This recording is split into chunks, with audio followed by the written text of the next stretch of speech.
चलो आज हम लोग जो है आगे लेके चलते हैं टॉपिक्स को, जिसका टॉपिक्स का नाम है घास। देखो इसमें आज हम लोग जो है घास भूमि वनस्पति, जो भारत में घास भूमि वनस्पति है जिसको नॉर्मली सवाना सवाना वनस्पति भी बोला जाता है, उसके बारे में और एक आर्द्र भूमि जो वेटलैंड्स है उसके बारे में थोड़ा डिस्कस करेंगे। ठीक है, तो बढ़ाते हैं उसी जोश और दम के साथ, फिर से आगे बढ़ते हैं। देखो तो घास भूमि वनस्पति, भारत की घास भूमि यानी सवाना के सवाना तुल्य। देखो हालांकि लिखा है सवाना तुल्य, पर विश्व की जो सवाना वनस्पति है और भारत की जो सवाना वनस्पति है बिल्कुल एकदम अलग है। तो भारत की जो घास भूमि है विश्व की सवाना वनस्पति से भिन्न होते हैं। सही बात है, बोल दिया भिन्न, क्योंकि यहाँ कंटीले वनस्पति प्रदेश के वृक्षों को काटे जाने के बाद उगने वाले छोटे वृक्ष या घास को ही मतलब पहले जो पौधे थे जिस पे कांटे थे, ऐसे कांटे थे, ठीक है, ऐसे कांटे कांटे वाले थे, इनको हमने काट दिया। इसके बाद में जो घास उगी ना, जो छोटे वृक्ष उगे ना, उसी को हम लोग बोलते हैं सवाना। ठीक है, जो कि विश्व के जो सवाना है उनसे अलग है। ठीक है, चलो अब हम लोग आगे बढ़ते हैं। तो इसलिए क्या बोलते हैं इसको हम लोग, सवाना तुल्य वनस्पति, सवाना तुल्य वनस्पति या फिर सवाना तुल्य वनस्पति बोलते हैं, या फिर इसको क्या बोलते हैं, सवाना तुल्य वनस्पति या घास भूमि वनस्पति प्रदेश की संज्ञा दी जाती है। भारत के घास भूमि प्रदेश ग्रामीण चारागाहों के रूप में देश के पश्चिमी शुष्क क्षेत्रों में फैले निम्न चारागाहों में एवं हिमालय के श्रेणियों में अल्पाइन क्षेत्र में पाए जाते हैं। मतलब देखो कहाँ कहाँ पाए जाते हैं, कहाँ कहाँ बताया इसने, भारत के घास भूमि प्रदेश ग्रामीण चारागाहों के रूप में पहला पाया जाता है। ठीक है, ग्रामीण में जो लोग चराते हैं वो है, देश के पश्चिमी शुष्क क्षेत्रों में जो फैले निम्न चारागाह है वो है। ठीक है, फिर हिमालय में जो तुम्हें पता था ना, अल्पाइन वाले क्षेत्र में जहाँ पे हम बोले थे कि लोग चराने जाते हैं, वो भक्करवाल वो सब के बारे में। ठीक है, वो सब भी, ठीक है, उस सब को भी इंक्लूड किया जाता है। जिसे जम्मू कश्मीर में क्या कहते हैं, जिन्हें जम्मू कश्मीर में मर्ग कहते हैं। जम्मू मार्ग, ये दोनों आ रहा है, जम्मू कश्मीर ग भी आता है ना, जम्मू कश्मीर में ग नहीं आता है तो मत आता है, चलो कोई नहीं।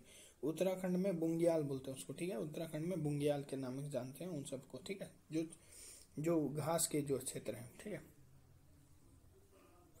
इसके अतिरिक्त दक्षिण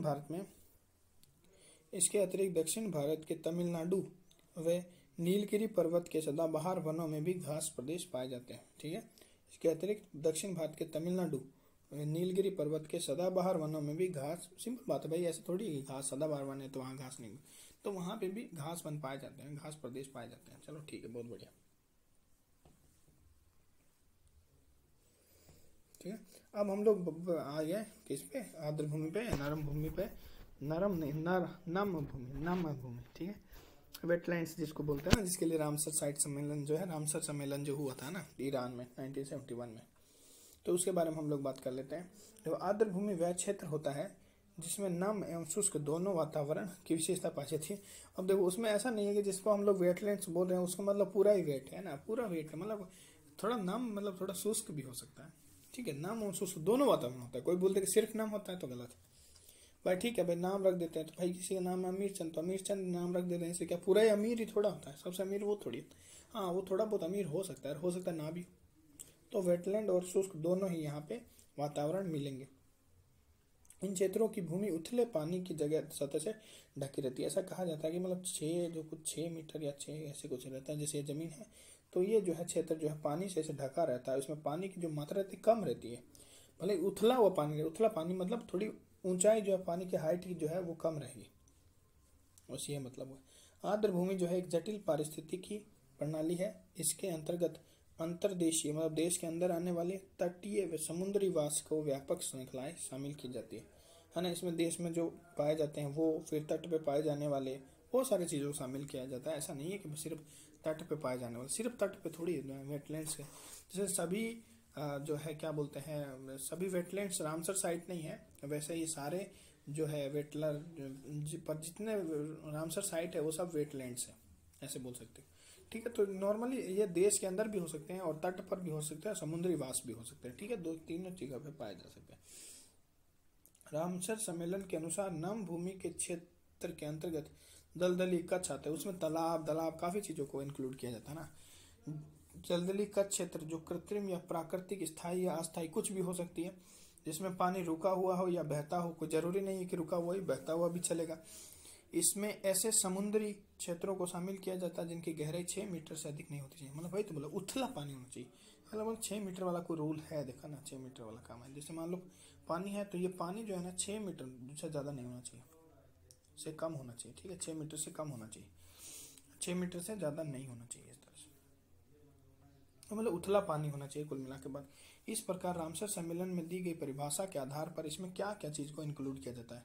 मैंग्रोव को इंक्लूड किया जाता है, परवाल भित्ति को इंक्लूड किया जाता है, जवारनाद मुख यानी स्चुरीज को, क्रिक को, खाड़ी को, तालाब को, दलदल को, देखो एक होता है स्वाम्प है ना, एक होता है मार्शलैंड, दोनों को शामिल, स्वाम्प यानी दलदल और यानी दलदली भूमि, ठीक है, दोनों को शामिल किया जाता है, ध्यान रखना। वह झीलों को आदि को शामिल है, तालाब, झील है, दलदल, खाड़ी, क्रिक, जवारनाद मुख, परवाल भित्ति, मैंग्रोव। मैंग्रोव मेरे को पता था, परवाल मेरे को थोड़ा लगता था कि परवाल को भी करते हैं, परवाल को भी करते हैं। क्रिक और खाड़ी जो है ये एक इम्पोर्टेंट है, और जवारनाद मुख ज़्यादा इंपॉर्टेंट है ये, कि इनको भी लोगों को, मतलब नॉर्मली तो लोगों को बहुत पता है कि तालाब लेते हैं ना, जैसे कि कीबर तालाब, कीबर ताल ऐसे करके था ना बिहार में, तो इन सबको लेते हैं। झील को लेते हैं, झील जैसे कि लोनार झील है ना, लोनार झील हो गया, लोकटक झील हो गया, ये सब क्या है, रामसर साइट्स तो है, तो झील को लेते हैं। दलदली वाले को लेते हैं ना, मैंग्रोव को लेते हैं ना, जैसे सुंदरवन है, ये सब जो है, ये सब क्या हो गए, रामसर साइट्स है। सुंदरवन है क्या रामसर साइट? हाँ है, ठीक है, सुंदरवन है, तो ये सब मैंग्रोव वाला है। परवाल भित्ति हो गया है ना, तो इन सब को लेते हैं, ठीक है। लक्षद्वीप में जो है परवाल भित्ति पाई जाती है, तो इन सबको लेते हैं, ठीक है। जवानद मुख को लेते हैं, क्रिक को लेते हैं, खाड़ी को लेते हैं, ये ध्यान रखना, ठीक है। तो और आर्द्र भूमि क्षेत्र जैव विविधता और सामाजिक आर्थिक क्षेत्रों से महत्वपूर्ण स्थान है। भाई सिंपल बात है, सामाजिक आर्थिक क्षेत्रों के लिए बहुत इंपॉर्टेंट है ना, जैसे कि यहाँ पे औषधियाँ पाई जाती है, कोई चीज़ पाया जाता है यहाँ पे, अच्छा जैव विविधता है यहाँ पे, जो है जीवों का आवास है, इस तरह से बहुत सारा इंपॉर्टेंट चीज़ है,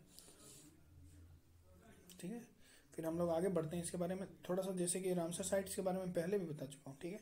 तो रामसर साइट्स के बारे में जानने का कोई ज़रूरत नहीं है। तो ये टोटल मतलब रामसर साइट्स के बारे में जो है एक अलग वीडियो बनाया हुआ है, वो देख सकते हो, उसमें बताया है मैंने सारा, ठीक है। तो ये इसमें इतना ही रखते हैं आज, फिर जो है कल नया कुछ और लेके आएंगे। कल ही नहीं बनाऊंगा तो आज ही में, है कि नहीं रामू?